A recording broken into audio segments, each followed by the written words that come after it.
राधे राधे बंधु, आज हम जानते हैं श्री राधा रानी के नाम की क्या महिमा है। क्यों हमारे देश के संत महापुरुष राधा नाम जपने की इतनी महिमा बताते हैं।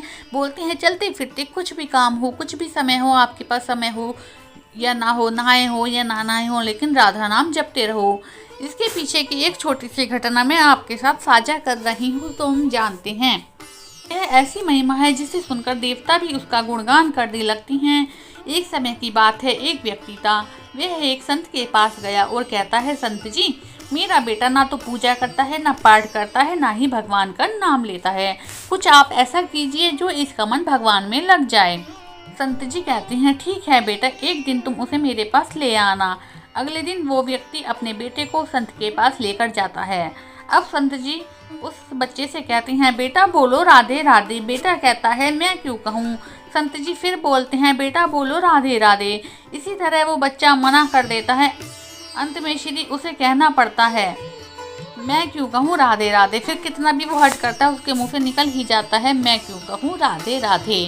जब संत तीसरी बार उस बच्चे से ऐसा निवेदन करते हैं, संत जी ने कहा, जब तुम मर जाओगे और यमराज के पास जाओगे, तब यमराज तुमसे पूछेंगे, कभी भगवान का नाम लिया है या नहीं, कोई अच्छा काम किया है या नहीं, तो तुम ये बता देना, मैंने जीवन में एक बार श्री राधा रानी का नाम बोला था, बस एक बार। इतना कहकर वे चले गए। समय व्यतीत हुआ। एक दिन वो बच्चा बड़ा होने के बाद कभी बूढ़ा हुआ, फिर वे मर गया और यमराज के पास गया। यमराज ने पूछा, कभी कोई अच्छा काम किया है। उसने कहा, हाँ महाराज, मैंने जीवन में एक बार श्री राधा रानी जी का नाम बोला है, आप उसकी महिमा बताइए। यमराज सोचने लगा, एक बार नाम की क्या महिमा होगी, इतना तो मुझे भी नहीं पता। यम बोले, चलो इंद्र के पास जाओ, वही बताएंगे। तो वह व्यक्ति बोला, मैं ऐसे नहीं जाऊंगा, पहले पालकी लेकर आओ, उसमें बैठकर जाऊंगा। यमराज ने सोचा, ये तो बड़ी मुसीबत है। फिर भी पालकी मंगवाई गई, उसमें उसे बिठाया गया। 4 कहार पालकी उठाने वाले लगाए गए। वो बोला, यमराज जी, आगे वाले कहार को उठा दीजिए, उसकी जगह आप लग जाइए। यमराज जी ने ऐसा ही किया। फिर सब मिलकर इंद्र के पास पहुँचे और बोले, श्री राधा रानी का नाम लेने की क्या महिमा है। इंद्र बोले, महिमा तो बहुत है, पर क्या है मुझे भी नहीं मालूम। बोले, तो चलो ब्रह्मा जी को पता होगा, वही बता देंगे। तो वो व्यक्ति बोला, इंद्र जी ऐसा है, दूसरे कहार को हटा दीजिए, आप यमराज जी के साथ मेरी पालकी उठाइए। बस एक ओर यमराज पालकी उठा रहे हैं और दूसरी ओर से इंद्र देवता पालकी उठाने में लगे हुए हैं। पहुँचे ब्रह्मा जी के पास। ब्रह्मा जी ने जब पालकी आती देखी तो ब्रह्मा जी ने सोचा, ऐसा कौन सा प्राणी है जो ब्रह्मलोक में आ रहा है, जो स्वयं इंद्र और यमराज उसकी पालकी उठाकर ला रहे हैं।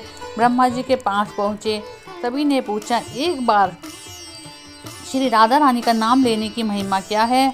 ब्रह्मा जी बोले, महिमा तो बहुत है, पर वास्तविकता क्या है मुझे भी नहीं पता, लेकिन हाँ, भगवान शिव को जरूर पता होगा। तो वो व्यक्ति बोला, तीसरे कहार को भी हटा दीजिए और उसकी जगह ब्रह्मा जी आप लग जाइए। अब क्या कहते हैं, महिमा तो जाननी ही है हमें, क्या है राधा नाम की महिमा। अब पालकी के एक ओर यमराज जी हैं, दूसरी ओर इंद्र और पीछे से ब्रह्मा जी हैं। सब मिलकर भगवान शिव के पास गए और भगवान शिव ने पूछा, यहाँ किस काम से आए हो। फिर वे सब मिलके पूछने लगे शिव जी से कि, हे प्रभु, श्री राधा रानी के नाम की क्या महिमा है, केवल एक नाम लेने की महिमा तो बताइए। भगवान शिव बोले कि मुझे भी नहीं पता, लेकिन भगवान विष्णु जी को जरूर पता होगा। वो व्यक्ति शिव जी से बोला कि आप भी पालकी उठाने में लग जाइए। इस प्रकार ब्रह्मा, शिव, यमराज और इंद्र चारों उस व्यक्ति की पालकी उठाने में लग गए और विष्णु लोक को पहुँच गए। विष्णु जी से पूछा कि एक बार राधा रानी का नाम लेने की क्या महिमा है। विष्णु जी बोले, अरे जिसकी पालकी को स्वयं मृत्यु के राजा यमराज, स्वर्ग का राजा इंद्र और ब्रह्मा लोक का राजा ब्रह्मा और साक्षात भगवान शिव उठा रहे हैं, उसकी महिमा क्या होगी। जब सिर्फ एक बार श्री राधा रानी का नाम लेने के कारण आपने इसको पालकी में उठा लिया है, तो अब ये मेरी गोद में बैठने का अधिकारी हो गया है। भगवान श्री कृष्ण स्वयं कहते हैं, जो केवल रा बोलते हैं तो मैं सब काम छोड़कर खड़ा हो जाता हूँ, और जैसे ही कोई धा का उच्चारण करता है तो मैं उसके अपनी गोद में बैठाने के लिए दौड़ा चला आता हूँ।